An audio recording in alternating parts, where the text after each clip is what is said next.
Previously on the Osrynn Tales live D&D. Having been teleported to Ravensblood Hollow and relaxing for the night at Pollock's Pulls on BDSM night, the group wakes up in the morning to find out the damage they had caused to the arcane wells in Faith Laquan's wizard tower had caused the teleportation spell to have a few errors.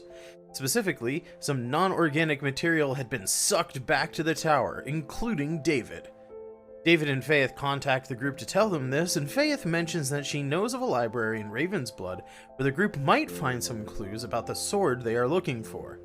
The group sets off to explore Ravensblood, and they end up at Minoc's Magnificent Magicables, a magic shop run by an old man who tries to grift them for extra gold, claiming he is a 114-year-old human with 19 grandkids who need inheritance money. Rowan rips Minoc's magical hat in half in annoyance, but the group leaves with the names Goobert the Prodigy and Azer the Tough as possible leads as to who could have owned the sword in centuries of old. Leaving the curio shop, the group heads off to the Lenore Malloway Repository to seek more information about Goobert and Azer and the whereabouts of the sword. When they arrive at the library a few minutes later, they are met by a kindly old man who runs the library and has his son, a kobold who hatched from an egg, lead the group to a section on ancient artifacts to search for information on the sword. They learn that Goobert died at the breath of a dragon that lives in a tower to the west of Ravensblood Hollow in the mountains of Emirius. Knowing that this dragon is an all-too-powerful creature for them to handle now, the group puts the scabbard in a bag of holding and decides to go to the Adventuring Guild to seek more work. Tail, the kobold, tags along with them as he has recently reached adulthood in kobold culture, and it's time for him to spread his metaphorical wings and become his own man.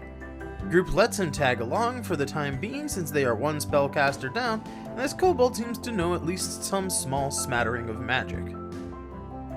They head to the Adventurers Guild, where Rowan uses Charm Person to establish the group as guild members without paying for a license. He names the group the Super Awesome Excellent Adventuring Guys. As they start to avail themselves of the guild amenities such as the free ale and a continental breakfast, a shady-looking man in black approaches the group and asks if they are looking for work. The group says they are in the business of acquisitions, and the man in black closes his eyes to send a message to his boss to set up a meeting. That night, the group travels to the dock district where the man in black has the group put bags over their heads, and then he carefully leads them through the sewers to meet his boss, a gnome called Fearin Two Fingers Fixbadge. 2 fingers because that's how he takes his scotch, and your wallet. He asks the group to steal a religious idol from a noble in town, and when Rowan asks what's in it for them, a voice in his head promises him that he will be rewarded with his greatest desires.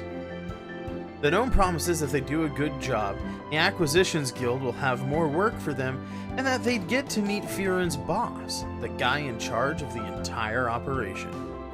The group agrees to the terms and has their heads bagged again.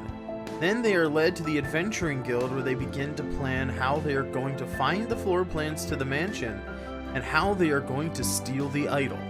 And now, we take you back to the Ravensblood Adventurers Guild Hall, where the group discusses their plan of action. Will Rowan destroy more magic items? Will Quothe meet more bears? And will Tail find any cool books in the noble's mansion? All this and more, right now, on the Osrynn Tales live D&D! Enjoy the show!